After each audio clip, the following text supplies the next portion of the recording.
Oil-rich Venezuela is in the midst of a recession of wartime proportions. That already has regional consequences. For months, several thousand migrants have been leaving this country every day. But now what's happening here is having global implications too. The United States says the only solution is for President Maduro to go.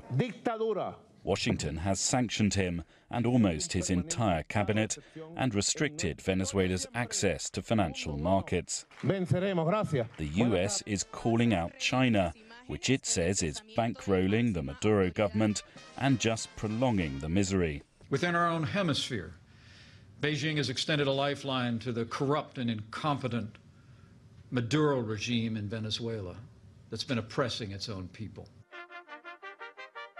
That lifeline the Vice President mentioned is a $5 billion loan that Venezuela said it had agreed with China shortly before Maduro visited Beijing last month. China, however, never confirmed that it is providing any new financing. China has, over the last decade, lent Venezuela more than $50 billion, which is mostly paid back in oil. Beijing is also impacting. Pence says that has saddled the Venezuelan people with debt, possibly for years to come. But that's not how the government here portrays the relationship. Saludo a toda China. Que viva China!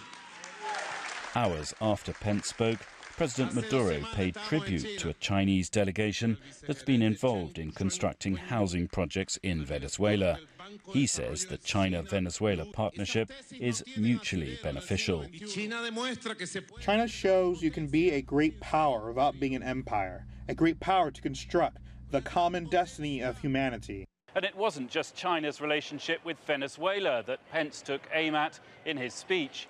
He also alluded to other diplomatic moves in this region. Last month, China opened its embassy in the Dominican Republic.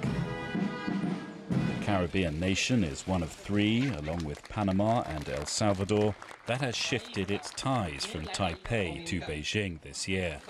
The US says this is troubling and threatens stability in the Taiwan Strait.